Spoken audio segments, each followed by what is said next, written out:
Hello, everyone, and thanks for joining us today, and welcome to our session on team-enabled transformation and leveraging AI-enabled change. And I've so been looking forward to this conversation. It's going to be an incredible discussion with two amazing thought leaders. My name is Tim Morton. I'm one of the founders of Prompt AI. Thrilled to be with you today to guide you through this important conversation. And today we're here to talk about what it takes to really lead successful change in large and complex organizations. And everything seems a little bit complex, but we really can simplify it. And we want to talk about how AI-led methods, including AI-enabled change, along with leader-led team-enabled transformation, are redefining the future of work. And it's incredible for me to see the difference that AI-enabled change is making on different transformations, including M&A enablement, digital transformations, and culture change. And this isn't a vendor pitch. This is about real lessons from the field. And I'm joined by two people, very amazing leaders who not only lead this work, but they've done it together across different organizations, industries, and challenges. So I'm joined by Rob Allen, the Managing Director of Aligned Outcomes, and Trish Gregory, Change Strategy and Executive Lead from Prompt AI.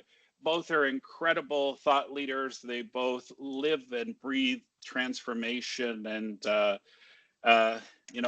Rob and Trish have been colleagues and collaborators for years. They've worked on everything from government modernization transformations to high-stake corporate transformations and projects where the stakes were high and where they saw that traditional change management methods just weren't cutting it. So today they're going to walk us through what they've learned, what's changed, what leaders need to start doing differently, and what's going to make the difference for transformations to succeed. So for those joining us today, thank you.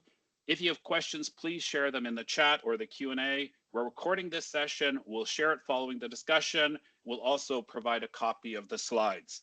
So here's our agenda for today. Hen, if you could jump to the next slide, and Hen Mustafa, thank you for joining us as well to support. So from an agenda perspective, we're going to talk about what we see as broken in traditional change management. We'll also talk about, what we see as traditional change management. We're going to talk about why AI-enabled change works. We're going to go through and talk about lessons from the field. What are we seeing? And what are those stories? We're going to talk about some of the key principles for success, and we'll ask Trish and Rob to share share their closing thoughts. But before that, let's jump in. Hen, if you could jump to the next slide. We want to talk about what's broken with traditional change management. And one of the first things I want to say is it's not those that are leading the transformation that are broken. There's a tremendous amount of incredible people out there doing incredible work and leading transformations as best they can. But what we're seeing is that some of the tools and some of the information is falling short. And from my perspective, one of the key things that led us to move towards AI-enabled change was back in 2018. We were doing work for a global pharmaceutical, and the CIO had said, "Hey, we're really happy with the work, but why aren't you using data to drive change?" He said, "We're using data across our business." And that was 7 years ago.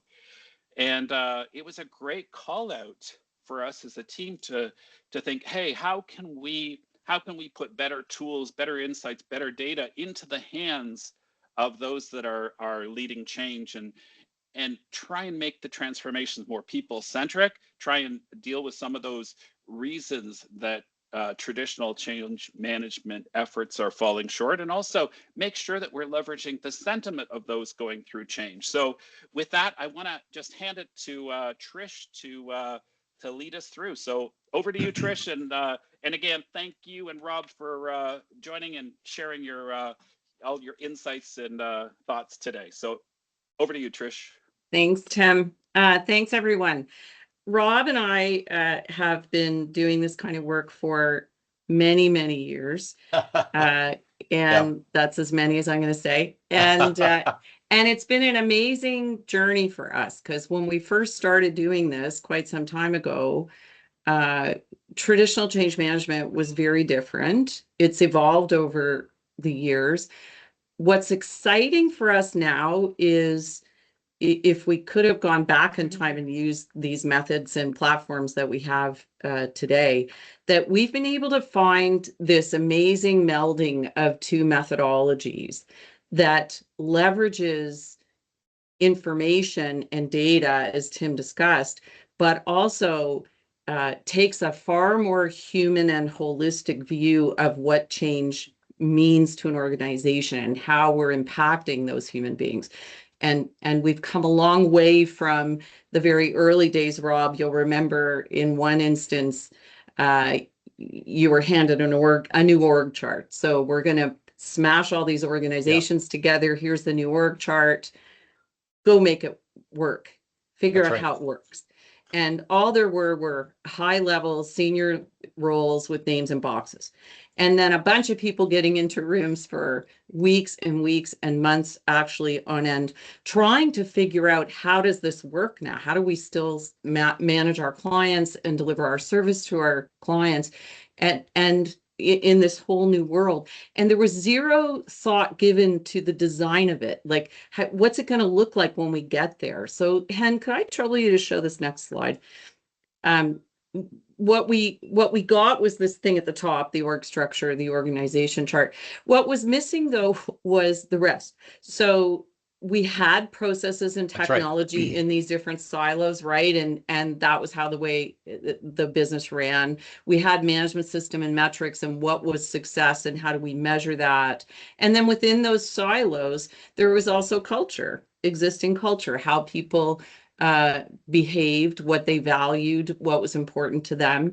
And at the end of the day, what was required was to design all of that, not just the org chart. And so Rob, maybe you want to share a little bit of your memory of that. Well, yes, Trish. Yeah, I think the project you're talking about was back around the time that the Montreal Canadiens won the Stanley Cup in the early 90s. But I don't want to date us any further than that. But you and I've had a lot of experience, and frankly, we're both very familiar with the change management diamond here. But frankly, the way that we used to work was literally you would work at the top of the diamond primarily, come up with an org chart, put your favorite people in the org chart in the boxes, get those people in a room, and as you say, then challenge that new team to figure out the rest, the three elements that are below. Oftentimes, the day-to-day pressures of the business, the complexity of the organization, the dynamics in the marketplace really didn't allow us to thoughtfully design a target state where the technology processes, the culture, and the management system came into alignment with that organizational vision. Yeah. And one of the things we've noticed over the years, and we believe we've found a way to improve upon this, is oftentimes an organization will start a transformation these days, typically digital. So you choose the platform and you understand the processes that are implicit in that platform and how you're going to leverage that technology to run your business. Two issues there. One, once you've chosen a platform, and it's okay to do that, but if you don't ask the people on the ground who are engaging with the clients every day and know how their clients want to be communicated with and supported, that technology and those implicit workflows could actually upend your business. It could actually cause your clients to no longer like the way you're treating them, or the fact that you may force them to use screens instead of talking to a human being. And the people in the organization who know the best about that are the ones who are on the ground having moments of truth with the client all the time. Yeah, that's exactly right. That's exactly right. There's two things. One is a critical point that Tim mentioned in his introduction, which is data. What we ignored back in the day was, and by the way, back in the day, accessing data was a problem. Now we have an overwhelming amount of data, so we have a challenge of not only leveraging data, but being able to sort it and integrate it and make sense of the data, turning it into information. And the second point is the one that you're just so bang on, which is often organizations have been trained to, when they're making transformational change, is to look into their industry, look at best practices from their competitors, and then try, as we say, try to hammer those square pegs into the round holes of their own organization. What they're often doing is overlooking the incredible depth of knowledge, customer knowledge, process knowledge, and the best practice knowledge that exists within their organization, within their own subject matter experts, their own team players. And our organization follows the writings of Dr. Behnam Tabrizi at Stanford, who is a student of John Kotter at Harvard. And Dr. Tabrizi wrote a book a while back called The Inside Out Effect, which is having an impact on the outside of your business with your customers by leveraging the inside knowledge that your employees carry with them every day. The challenge is, as we said, and this is what we all do together here in when we work together with customers, is two things. How do you harvest that information from the employees? Number one, how do you keep track of their sentiment and their participation and enthusiasm with the project? And then number three, help them to make sense of the vast amount of data that is floating around them in the organization. Those are a couple of key challenges, right? For sure. And the one point you just made, which is really a huge focus for us, is how people feel about the change. Exactly. So often traditional OCM, we were finding you were checking to see if people were ready. So did they have the skills they needed? Did we give them enough training? Do they understand the new roles and responsibilities, et cetera? But we weren't asking them how they felt about it. And the danger in not knowing that is that uncommunicated fear. For example, if I'm fearful, if I don't believe I can do it, if I don't have confidence, if I'm angry, all of those things tend to cause disruption on go live day. So, you have a current state, target state, there's a day when the target state becomes the new way.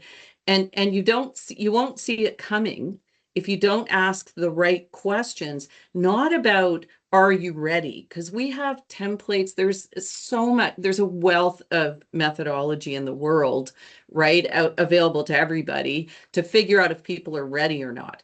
In addition to that, you need to understand how they feel. And that was one of the blocks that we saw with traditional change management, was we weren't figuring that out. That's right. And, you couple that with the point that we discussed a few seconds ago, which is this, leveraging industry best practices and trying to bring those, quote unquote, best practices into your own organization.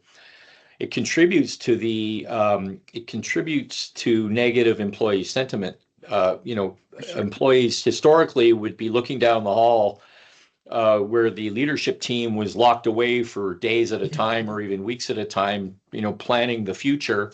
Or in a worst case, an outside consultant team was in with their binders of best practices, mapping the future. The employees were down the hall, kind of wondering where they were going to fit in this future model, this future organization. And of course, dreaming up the negative narrative, which is, am I going to be part of it? Am I going to be asked to leave the business? Why am I not being asked? I've been an expert here for 25 years. Can't I help? And all those factors, contribute to what John Kotter at Harvard and then retested decades later by Behnam Tabrizi at Stanford tell us that these transformation projects tend to suffer a 70% failure rate. Either the organizational vision, the model, the scope doesn't get delivered, effectively. Mhm. The calendar is missed or the budget is completely overshot. Mhm. And I think what what we're finding in the ways that we're bringing technology and a human-centric approach to change management between our two teams is really breaking through in this dilemma of how do you deal with all this data and how do you leverage not just the expertise of the people but their sentiment. Yeah, yeah, completely. And what's interesting about that, and then I think it'd be cool if we actually start talking about Yeah. our new way, um, is traditionally, if you start with a digital transformation, for example, the PMO is in the lead. It's on time, on budget, full scope, just what you talked about, Rob. And what we know as OCM experts is you have to merge the PMO and the OCM, right? And the targets, the goals, and success metrics for OCM are so different. They're Yes. human, not right. They're not just the simple three. They're more about sentiment. How do people feel? Are they ready or not? I talked about that.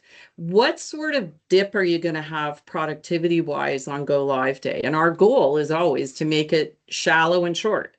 Yeah. And Challenge. if Yeah. we do a great job of integrating those human things that we need to measure and ensure we have good plans for with the on time, on budget, full scope technology plan, you end up with a holistic view of how you're going to make this change happen in an organization.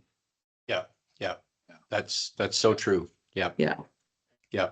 And Yeah. and Well, and one of the key things we're seeing is that whole idea of not for us without us. And I think Mhm. that's so essential when we think about people-centric change and involving everyone, everyone in this. And one of the things too is we're changing attitudes that leaders had about change Mhm. management. There's a lot of leaders who feel like uh, it's too expensive, it's too resource intensive, it slows things down, it's too much about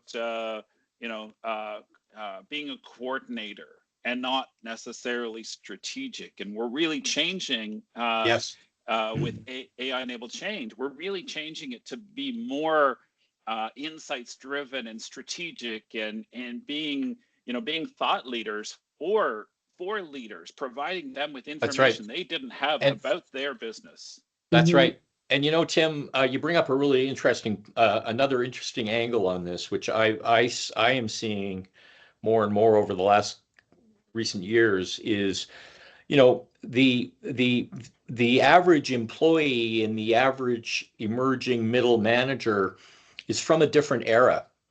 Mhm. When I started years ago, we were more comfortable in a more of a command and control environment where we were told what to do and we followed along. Nowadays we have the great fortune of working in this marketplace where we have a tremendous diversity of capabilities, and we have emerging leaders from the younger generations who are expecting to be more engaged Mhm. in the planning and the strategy and having a more of a visible hand in the direction of the organization and feeling part of it.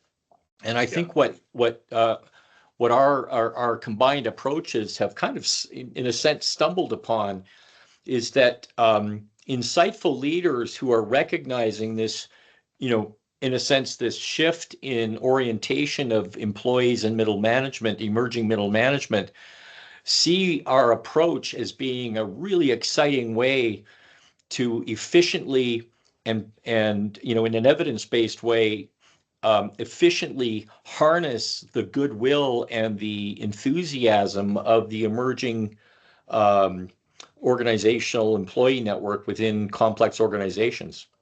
yeah, Mhm. yeah. Mhm. It's so true. And with that, why don't we jump Yeah, to the next topic? And Yeah. Great idea. why don't we talk about, and Rob, if you could lead us, if you could lead us off here, just why AI enabled change works. Well, Tim and Trish, it's back to what Trish and I were talking about, which is, there's I always like to start with imagine a world. So we've said a few things that even few years ago would have been unheard of. A question like, gee, we could do organizational transformation better if we could harness all of the process data, the people data, the technology architecture data, the governance data, the cost data, standard operating procedures. If we could harness all of that disparate information into a virtual view of the organization, gee, we could do a better job. On the other side, the other point that we've been discussing, if we could figure out how to harness the subject matter expertise of our employees and really have our finger on the pulse of their sentiment, to their attitude, how they're feeling about the transformation, how they're feeling about the organization, we could have a much more human-centric approach to organizational change. Imagine a world where we could do that. And when you stop, you take yourself back even just 5 years and think about, well, man, how would you do that? Well, fortunately, thanks to advancements in technology, artificial intelligence, in our world at Aligned Outcomes, the digital twin capability of integrating vast amounts of complex, diverse data. We are actually in a world where you can actually create this imagined world for real. Mm-hmm. And that's why I think what we're doing together for our customers, what they really, really like about this is because if you can do this with the data and the employee engagement, what you find is projects, number one, they go faster. You have a higher level of collaboration and consensus amongst the stakeholders and the employees. Everybody's working with one version of the truth. Everybody feels their voice has been heard and their feelings are accounted for. And as a result, projects tend to go faster, and you can avoid the failure rate that was notorious back in the day when we were doing this org chart first approach, right, Trish? Yeah, totally. And Hen, maybe I can trouble you to go to the next slide, because Rob, to me, this is sort of where the magic happens, right? Where we figured out how, when we blended our methodologies together, it became this very back and forth view of the transformation, and focusing first, starting with this amazing target state from the digital twin, where you grab a bunch of really smart people who've been in the company, in the business long enough to know, how does it run? How can we accurately depict all of the moments of truth with our clients, all of the measures of success and the management system that we have, et cetera. And the thing I love about that is you start doing the OCM job very early in the cycle. And that is a critical point, right? The earlier we engage with clients, the more successful they are. Because what happens when people in the organization see that a bunch of their peers are in that room or in rooms, as opposed to the C-suite, most senior leaders in a room banging their heads together trying to figure out what's the answer to the question, their peers are there. And so it gives them a couple things. One, it's a level of comfort that the people who are running the transformation are listening to the people who actually know how it works today, and who can probably best inform the right model for the future and be co-creators in that. And that does two things. One, it lends tons of credibility to whatever the models are that you come up with. And two, you create this natural change advocate network within the organization. Exactly. Right. And which we all know from an OCM perspective, you got to have the change champion network.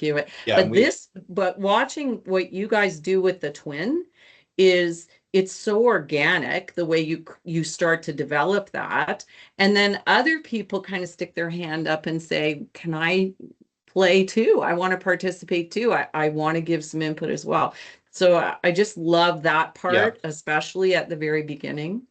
Yeah, as we say, and this is what so aligned with all the work that you've done through your career, Trish, Mhm. is what we like to say to our clients is we create a team of enthusiastic target adopters.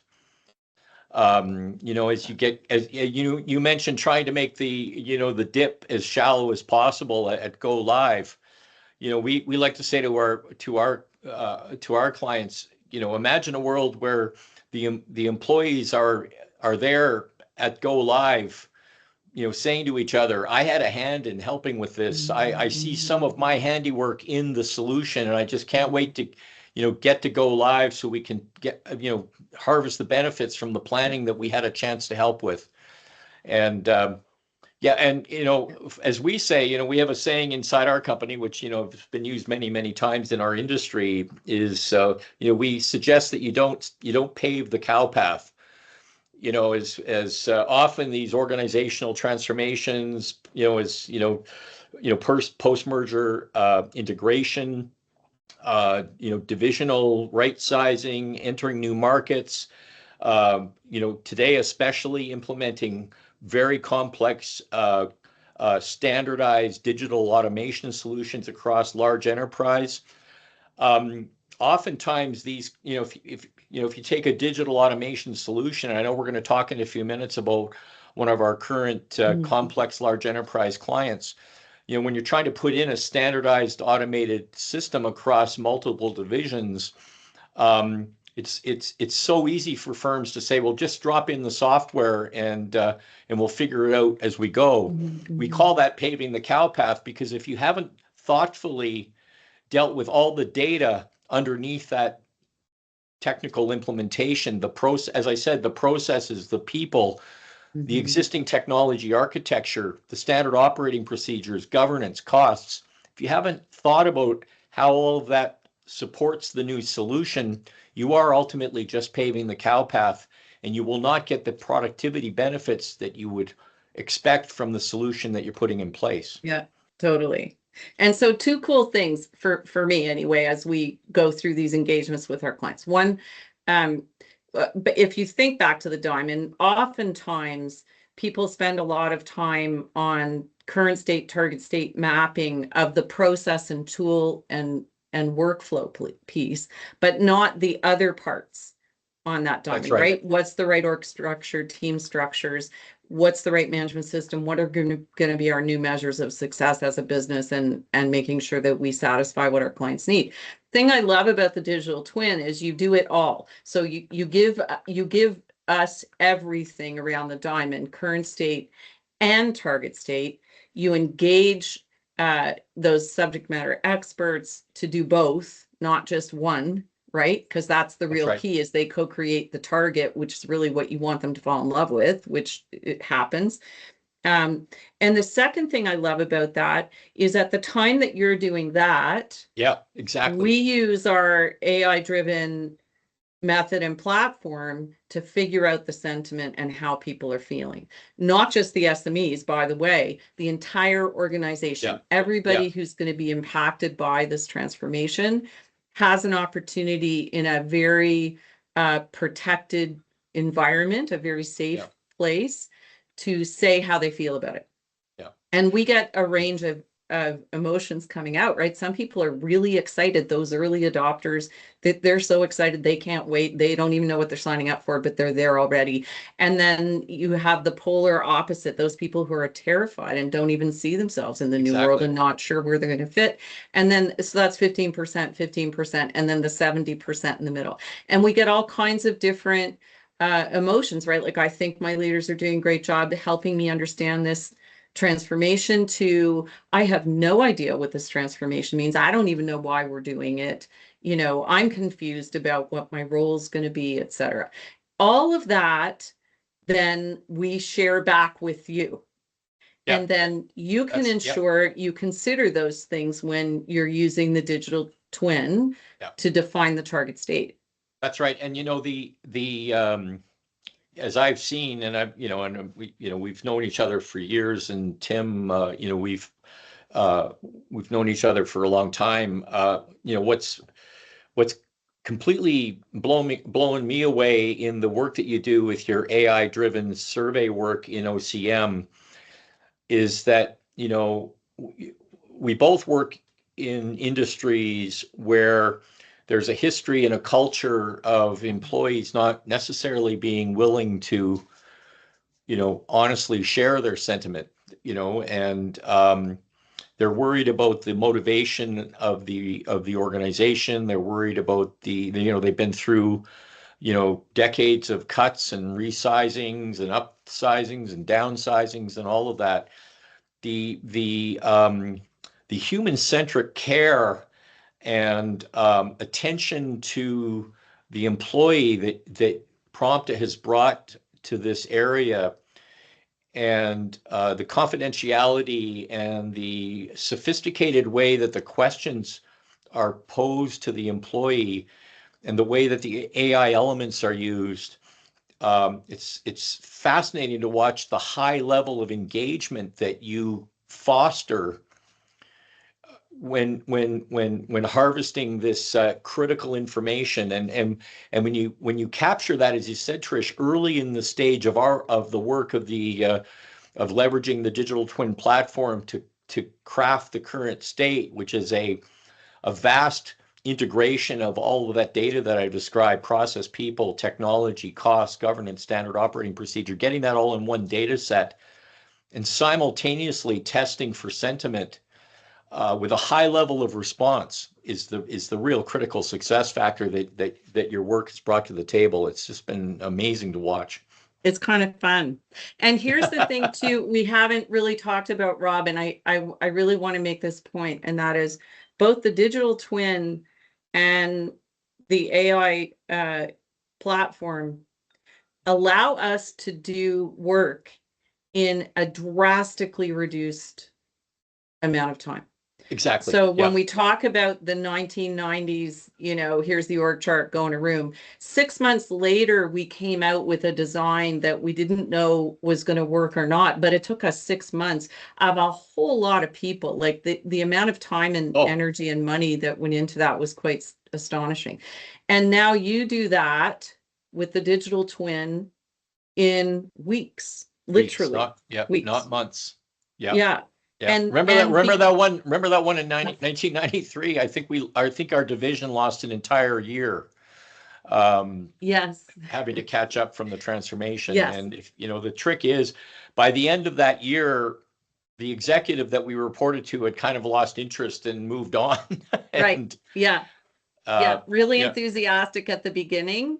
Yeah. And then got really bored waiting for the so what answer at the end, right? Yeah, that's so true. That's so true. Imagine, you know, we ask our, you know, both of us together now, we're able to ask our customers, executives, the question: imagine a world where you are beginning your target state design in 4 to 6 weeks. Yeah. And you've got a clear view of the support from your employee team, and you know, the executives are back at the table in 4 to 6 weeks looking at the current state and being asked for key decisions to guide the target state. It's as I said earlier, it's only because of the technologies that have evolved in the last few years that allow our solution to you know, to keep pace with the speed of decision making in industry these days. Totally true. The other point I was going to make, which I think adds more to that as well, is as we go through the change journey, right? The transformation journey. I mean, it's discover, design, build, implement, go live. We're constantly checking, we're leveraging the digital twin target state, current state, and the gaps it shows us, which are at a very detailed level. I mean, typically OCM folks are kind of guessing, you know, do I really know what the gaps are in management system, how different it is from, you know, today to tomorrow? The digital twin gives us all of that, which is quite stunning. And then we keep leveraging the sentiment. So we do check-ins on the organization multiple times. So that we can see where folks are. And then we actually tell them, you told us at the beginning, here's where you were. We're in the middle of it now. This is the messy middle. And here's how you feel. And then we're going to go live, and then we're going to check after go live. How do you feel? Because if we stay on top of that, the other thing that platform lets us do, which I love, is segment in a very detailed way our audience. So you don't broad brush and say, okay, everybody's taking 5 courses, everybody's gonna, do 3 workshops and role play and whatever the heck. We were able to take a very granular view of people because we gather a lot of demographic information. We can Right. say based on role or time in the company or, seniority, or we can actually look at generations, right?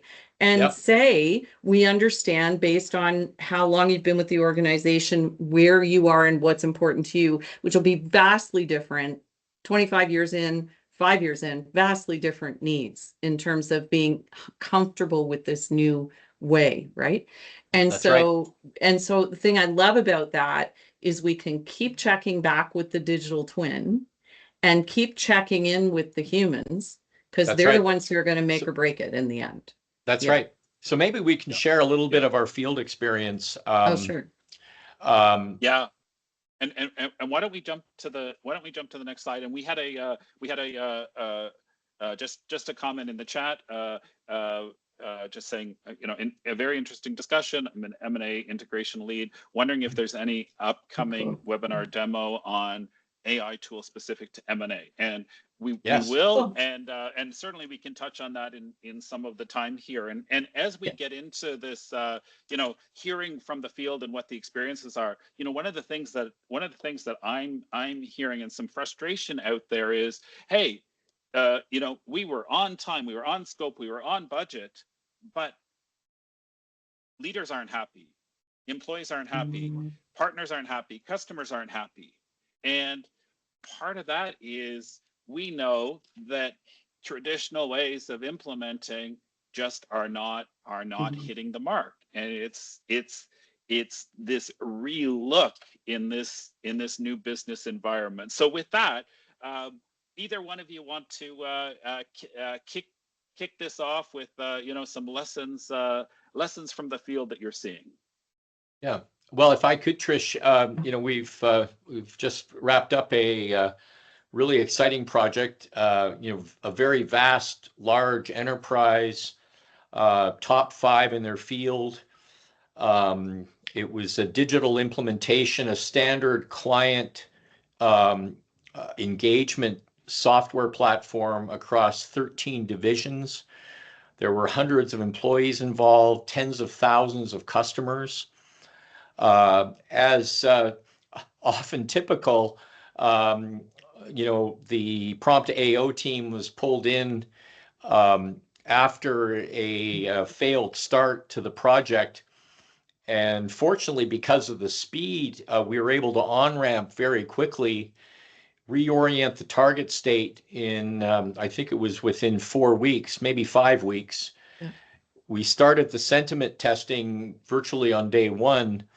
And after just 5 weeks into the recovery of the project, had the project on track. The customers were still a little bit skeptical as they were experiencing a brand new radical way to do the work. But after the first 6 or 8 weeks, the client and our very small team. By the way, the other point that we should make, Trish, Yeah. to the audience is, unlike the old days where a busload of consultants and MBAs would show up to help with these projects, the really, really exciting thing about Aligned Outcomes and Prompta, we have a on this project, it was, we have one overarching project manager who engages with the customer project manager. We have a super expert OCM coach overseeing the entire end-to-end transformation. And the digital twin work from Aligned Outcomes was only 2 business architect coaches that were used part-time at the beginning of the project and then off-ramped when they were finished. So the customer's been frankly quite stunned by, because of the way that we both leverage technology the resource load, the coaches that we bring to the table is, are single digits as opposed to large teams of expensive consultants. And maybe you can talk a little bit more. As I said, by the end of the 5th week, we had completely recaptured the current state, worked with the customer on a rapid design of the target state, and then the OCM. We already had in place the OCM sentiment testing going with, as I said, hundreds of employees. Maybe you can talk a little bit more about that. Yeah, so it's kind of interesting, and this happens often, regardless of when we're engaged. Yeah. There's typically in organizations, there's a history of how change happens or how transformations have gone, right? And one of the things we're very sensitive to is any residue that may exist as a result of that. It can be both positive, it can be positive or negative, but we ask that we intentionally figure that out so that we cannot misstep again. And what happens when we give a safe place for folks to say, here's why I'm afraid of change, or here's why I think we do a great job at change, is we can replicate the good stuff. We can not make take the same approach as in the past. Yeah. And so with this client that we just finished with, that was part of their reality, right? And it affected their culture. And we were able to excavate that with our platform. And so we created this really beautifully customized change approach. It wasn't just a focus on the new technology and the new roles and responsibilities and the process flows. We also were able to say, there are parts of this culture where people would feel a lot more excited about the change if they thought they were able to influence what the target state was going to look like. And because the digital twin work happened so quickly, we were able to go back and say, you told us you wished you could, you actually have. Here's how it went. Yeah. Right. So for me, with this client, I think that was one of the biggest ahas that they had, especially the management team felt like they were influencing and co-creating the target state with their folks instead of it just being a top-down tell. That's right.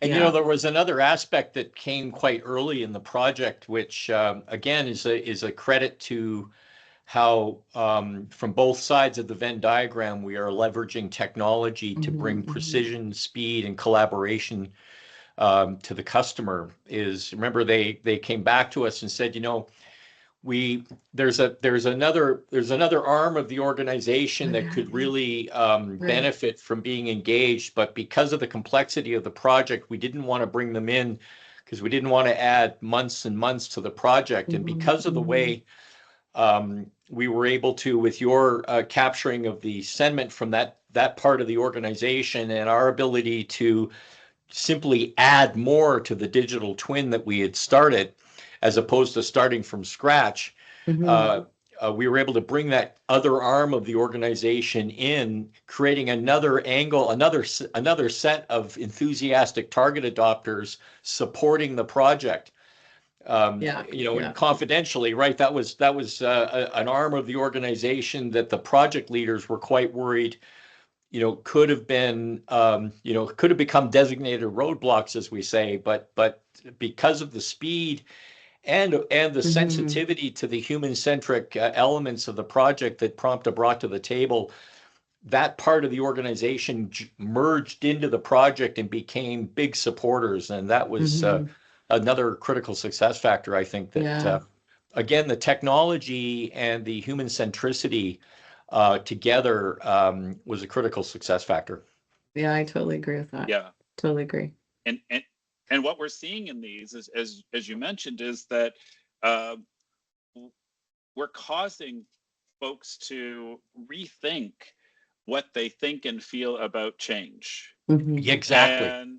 And we're transforming change within organizations and culture, the culture around transformation and change. And once they see this, organizations won't go back to doing what they did before, because they see and they feel, those past frustrations. And Mhm. it's Yeah. about, oh, how do we not, how do we move from those, from those missteps or those failures or those frustrating frustrating transformations to things where people are engaged and it's proactive, as you said. Right. Hey, okay, let's see how we can bring this on, Mhm. leveraging the technology. So with Mhm. that, why don't we why don't we jump to the next next one? Just Yeah. want to.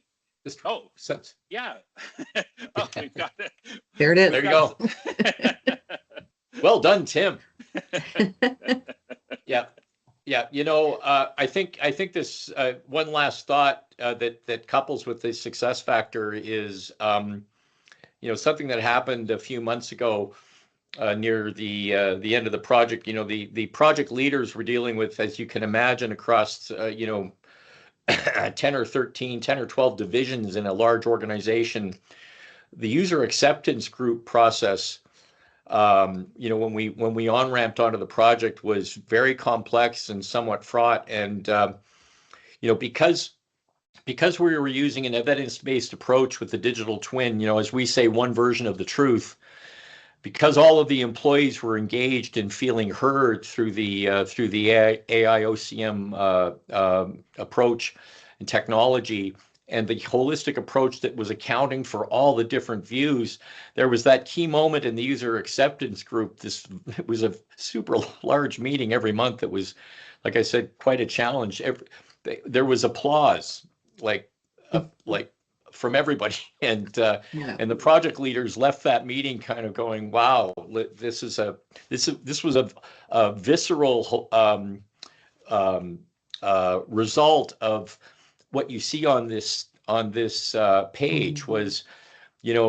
Was the transformation of the transformation happened quickly. It was all encompassing. The employees were engaged, the leaders were happy, and it was all based on one version of the truth. Yeah, totally, totally. And I think I would add the other thing that is true every time we do this is, there's sort of three things for me.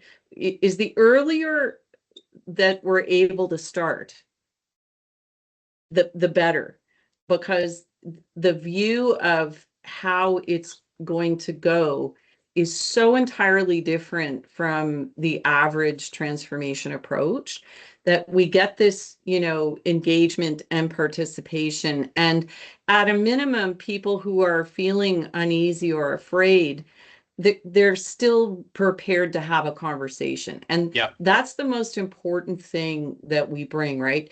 Is and the reason I love doing this work is when you have empathy and you add data to that, like really Yes. good data, right?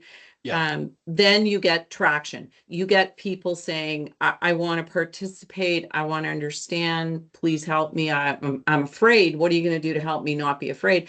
And then at the same time, we focus on the co-creation point, but most importantly, we always grab the leadership team and the management team, and we help them be at least one day ahead of their folks, because transformations happen quickly and often there's multiple going on at the same time. And the people who get slammed in those situations most often are the managers, because their people are going to them and saying, well, this change is happening and here, what does it mean for me? And if the manager doesn't know any more than the employee, then everybody feels uncomfortable. So we always, strive to get those managers to be at least a day or better, a week ahead of their folks, so that they help them stay on this change curve that we all know, right? And if an employee falls off, the manager notices and can help them get back on. So all of that, I think, is evidence that the way we're approaching this now compared to the way we might have done it even 5 years ago or 10 years ago, it is so profoundly better, so much better, because we start with empathy. We start with, how people feel. It's Yeah. critical because Yeah. otherwise, they'll find a way to resist. And Indeed. empathy and listening and Yeah. and And all that data. capturing every last piece of Mhm. information Yeah. and not having to spend any time, moving data from one system to the other. And, Right. remember back in the day, transformation was as much a data management problem as it was a human problem. Most certainly. Yeah. Most certainly. With the advancements that have been made in data management underneath both our platforms, it's just been fantastic. And Yeah. I think what I really like about what we've done together is we both used some variation of the term human-centric at the beginning. And we are in a time where organizations truly are conglomerations of people all trying to do the right thing. And if you can channel that sentiment, that intent, and keep the project moving quickly, keep the collaboration level high, the sensitivity high, you can really do some amazing things with digital automation and transformation these days. Yeah, for sure. And Tim, I'm Yep. just gonna, do you want me to touch on the comment, the question in the chat? Yeah, and The- and as you do, if you can quickly, I'm going to jump. I think we need to jump to the next one because I think we have okay. just one more slide. but- Yeah. Yeah. So if you can move ahead to the principles of success, if you can jump ahead 2 slides, and Trish, feel free, please do address, and then Okay. let's just quickly go through these principles because we're sure. close to wrap up. For sure. Okay. So what I want to say, and thanks, Orieli, I hope I'm pronouncing that correctly. I love your question. So we do a lot of work in the M&A space, actually. And what's beautiful about the marriage of the digital twin methodology and our AI platform in that case is the earlier we're there, the better, because the digital twin work is a little more complex in an M&A. You need to map both. And we go and ask the sentiment of both organizations before the merger happens. And then the target state digital twin work is that collaborative co-creation. So it's a really cool, it's really fun and cool. It's also complicated. And we have in the past found, for example, when we do the sentiment analysis, that the two cultures of the organizations coming together are so opposite. And the positives in one are the negatives in another, for example.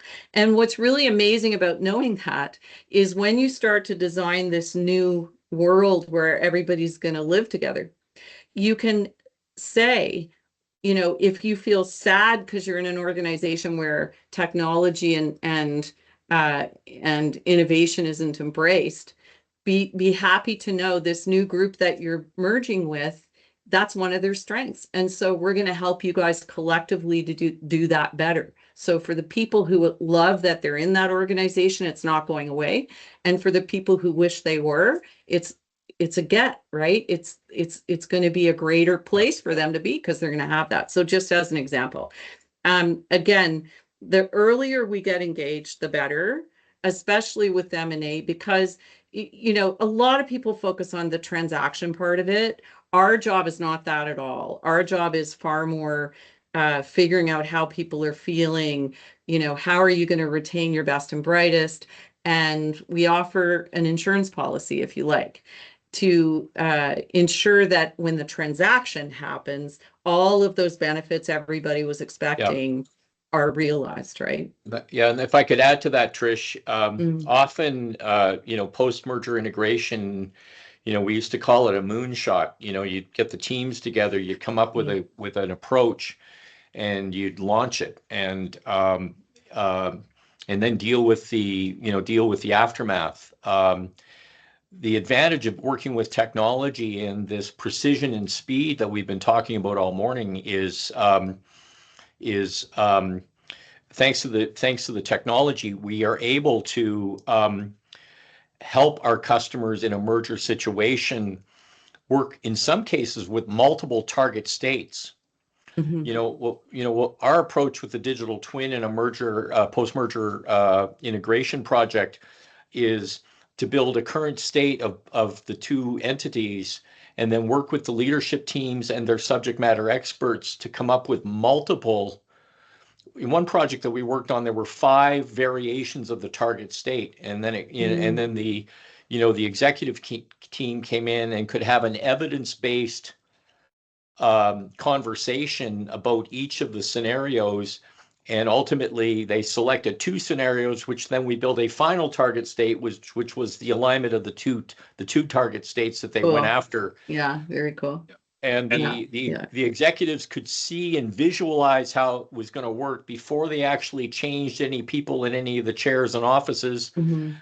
They could make the decisions on which technologies would be best used. They could see the organizational structure, and the CFO was there going, "I like the cost of this. This fits in my budget. It hits us on target." So yeah. Tim, we're being horrible. We're not letting you facilitate. We're so fired up, Tim. No, I love it. I love it. And I can't believe how incredible the discussion has been. We are done though. So okay, we're going to have to wrap it up. And what I'd love to hear, 30 seconds maximum from starting with you, Trish. Okay. You know, if closing thought, any one thing you can give to the audience to take away from this conversation. Yeah. So the one thing I would say is stakeholder engagement shouldn't be a box you check. I'll say that again. Stakeholder engagement should not be a box that you check. It should be your strategy. That's all I'm going to say. Yep.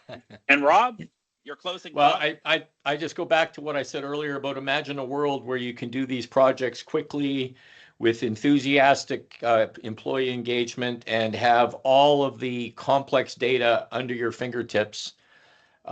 You can get these projects done on time, on budget, with exceeding your scope expectations in many cases. Yeah. Perfect. Very good, And if you can jump to the next slide, we just want to share our next webinar is happening on Thursday, June the 19th.